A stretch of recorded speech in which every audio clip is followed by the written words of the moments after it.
according to what the Buddha taught, human beings in general can be divided into 4 groups.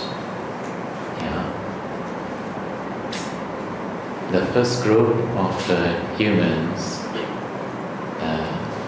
are those who only care for themselves and they don't care for others. They only think in terms of their own welfare and they do not think of others. There are others who only think of others but don't care for themselves. And there are still others who don't care for themselves, they don't care for others. They don't think about their own welfare, neither do they think about the welfare of others. And there are the 4th group is this, those who care for themselves and they care for others. And this is what the Buddha encourages. The Buddha encourages us to care for ourselves, to think of our own welfare as well as the welfare of others. What we try to do is we try to give values, we try to promote certain values. Underlying all our projects really, it will be the compassionate love in action, to put compassionate love into action. And in the field of caring community, there are 2 particular sections of our community that needs care, that needs a lot of care, loving, tender care. One is the very young, and 2 is those who are getting very old. They need a lot of care, loving, tender care. Well, if we can look after the young, the very young, and also as they grow up in their early teens, then they will grow up, they will be able to look after themselves. But as they grow older, as we all age, whether we like it or not, no matter how, what sort of health regime that we develop to maintain our health, sooner or later, our senses, our eye, ear, nose, tongue, body, as well as our minds, sooner or later these things, one or more of them will begin to decline and cannot function properly. That's where need the care. And why Suvarnamitra? Suvarna means gold. The Sanskrit term, gold. Actually, our elders, all our elders, have lived, have experienced life, and they have so much of experience. But because we live at a time, I keep on saying that we live in an age of information technology, and so most of us, as we grow up, we are all bombarded with all sorts of information, but we are not so much value-oriented. The education system is not so much value-oriented. By this value-oriented, I mean that a sense of respect, respecting elders, children respecting their parents. Yeah. And don't forget, I'd like to remind you that, in China, where this value is so very much upheld for centuries, yeah, then today they have come up with a law, yeah, with legal, yeah, these things that children must visit their parents. Yeah, I do not know how often. Yeah, I didn't read the legal details, and we like you all to understand these values. Yeah, so that as you reach out to the elders, you are reaching out, and when we practice metta, when you practice loving kindness, we wish that all beings be well and happy. Yeah. Why all beings? Yeah. Why not only some beings? Yeah. Why? Because in our teachings, we consider this life is not the only lifetime that we have lived in the past. And through this cycle of birth and death, through actually infinite cycle of birth and death, it is very difficult to find someone who has not been a mother or father towards one another, who has not been a husband, wife, yeah, and towards one another. So you never know, yeah, you never know the person next to you can be your own, what you call parents or in the past, yeah. And so when you are caring for others, yeah, you care for them. This is the Buddha's advice. When we see elders, we should treat our elders just like our own parents. Yeah. And we see young ones, we treat them as if they are our own children. And with those of our own age, we treat them as our brothers and sisters. Like that. That kind of attitude we have. Yeah?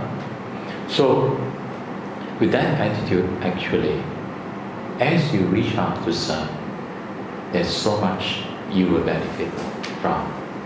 You will learn.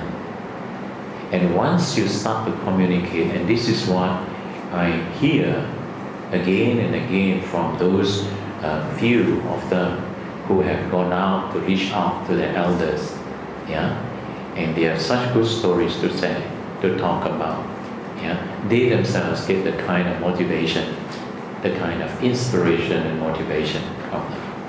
Yeah? One thing is this, when you are caring for somebody, and when you are doing that, not motivated by money, not monetary gains, you do it of your compassionate love. You actually, while you are caring, while you are looking after this person, you actually forget yourself. You understand? Yeah. And when you forget yourself, that's how you begin to experience that Dhamma. Yeah. You know, our whole teachings of Dhamma is to reduce the tendency of greed, hatred, and delusion. And this delusion is about the delusion of the self. The I, my, me, mine. All the time, you always think in terms of I, my, me, mine. Yeah? But as we go out to care for others, we have the opportunity to actually lose this concept of I am I. Yeah? And that's where these moments, and through these moments of weekend, what you call some Dharma, some flashes of wisdom can come up in our lives. Yeah? Because what we need to try to cater for elders is this, we have to understand, as we age, we need to age with wisdom. When we age with wisdom, with greater understanding, then we can age with grace, gracefully. Yeah, not very angrily and not, those who do not have those kind of values in them as they age, they tend to have a lot of what you call anger, bitterness, frustrations, and all that. Yeah, and especially when their eyesight begin to fail, their ear cannot hear properly, and the things that they like to do, they like to do so much, now they cannot do. Sometimes they get very upset. Yeah, they get upset with themselves. Yeah, and sometimes they will put this to others as well. Yeah, and so this is where volunteers, in the process of reaching out, you yourself will need to cultivate these values. And as you serve others, you serve yourself. But Suvarnamitra is something that I would really like to see, that as you all volunteer from time to time, yeah, you do a retreat. Okay? I give you special retreat. Yeah? And this this retreat is to know yourself. To know yourself. Yeah? And it's called aging retreat. Yeah, and yeah, and the service that we render to others is this: you all are at an age and in a stage of life where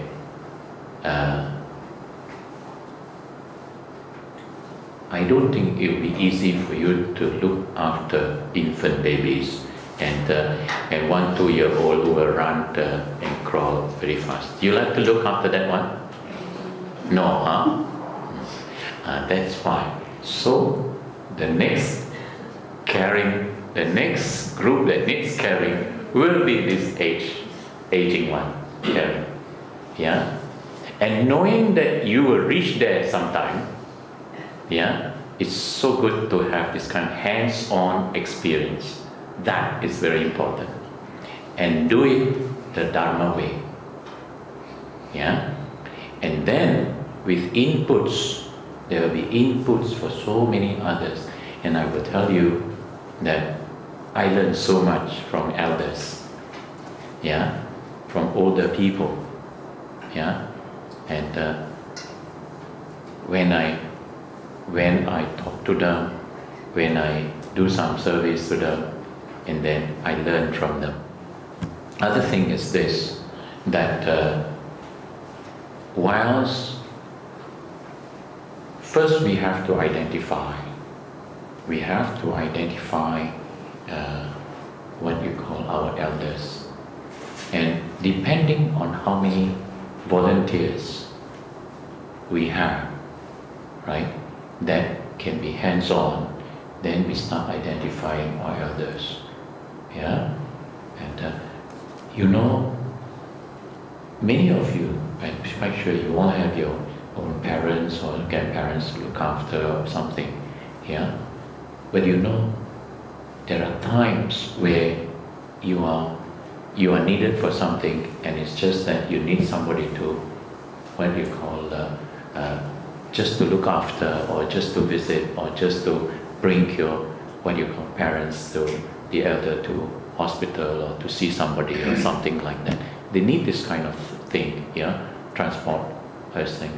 So what we need is that we need to engage all of you in whatever skill, the skills that you all have, the skills and the facilities that you have, the knowledge that you already possess. If we can use these things, yeah, and please think like this, and in whatever way that you are able to, offer, right? And you all have different skills. Some of you who feel that you do not have any skills, it's not true. It's in the field of service that you will discover your skills. Yeah? I didn't know until I started serving. Then I found the skills that I have. Yeah? Yeah. So it is, don't forget, this is not your first life. You have lived many, many lifetimes. You have learned so many things. No one, yeah, is we all have, the only thing is that we have not used them. Yeah? And because we are living in an age where everything is so specialized, and our education system is so specialized, right?